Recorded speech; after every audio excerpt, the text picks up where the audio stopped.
Hello বন্ধুরা, আবার একটা রান্নার ভিডিও নিয়ে চলে আসলাম। কাতলা মাছ রান্না করব আলু বেগুন শিম দিয়ে, আর কাঁচা লঙ্কা পেঁয়াজ দিয়ে, জিরের গুঁড়ো দিয়ে, টমেটো দিয়ে, ধনে পাতা দিয়ে। কড়াইতে তেল দিয়ে দিয়েছি, গরম হয়ে গেছে তেল। মাছটা ভেজে নিই।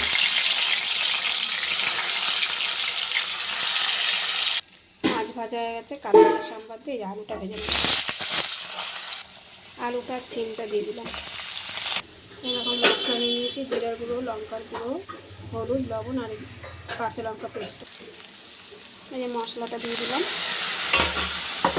একটু টমেটো দিয়ে দিলাম। মশলাটা কষানো হয়ে গেছে, তেল বেরিয়ে গেছে, জল দিয়ে দিলাম। মাছের ঝোলটা ফুটে গেছে, মাছটা দিয়ে দিলাম।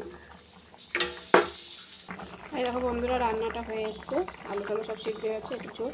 আর এবার ধনে পাতা দিয়ে দিলাম আর এই চিনি। এই দেখো আলুগুলো সিদ্ধ হয়ে গেছে, রান্নাটা হয়ে এসছে। নামিয়ে দেবো। চিনিটা দিয়ে একটু স্বাদের জন্য, একদম মিশা হয় না, তোমরা দিয়ে দেখবে, কোনো মিষ্টি লাগে না। চিনিটা স্বাদের জন্যই দিলাম, আমি স্বাদের জন্যই চিনিটা দিই। এই দেখো বন্ধুরা, রান্নাটা হয়ে গেছে। শীতকালে এই ঝোলটা খেতে বেশি ভালো লাগে, শিম আলু বেগুন দিয়ে, ধনে পাতা দিয়ে। তো রান্নাটা কেমন লাগলো অবশ্যই কমেন্ট বক্সে জানাবে। খুব সুন্দর টেস্টি, তোমরা এরকম করে রান্না করে খেয়ে দেখবে।